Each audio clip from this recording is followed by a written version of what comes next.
Welcome to your personal step-by-step guide. Tax Return Review and Authorization. The first step is to navigate to your tax organizer to view your draft tax return. You do this by selecting from the top menu, Entities, Entity List. Then, click your name.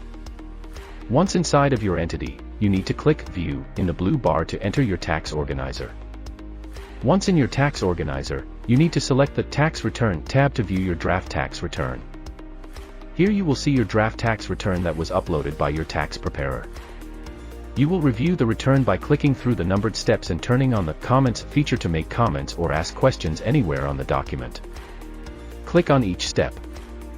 When you are ready to authorize your tax return for filing, click the Authorize button and select the digital signing option. You must complete an identification verification before you may digitally sign. You will need to enter your first name, last name, date of birth and last four of your SSN. Complete all of the signature and date fields provided by your tax preparer. Click the green Finish button after completing all fields. Once you confirm, you will see a message that you are awaiting confirmation of filing by your tax preparer.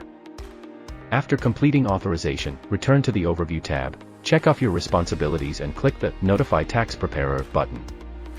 Once your tax preparer has successfully e-filed your tax return, you will see a message in a green bar, so be on the lookout for this confirmation.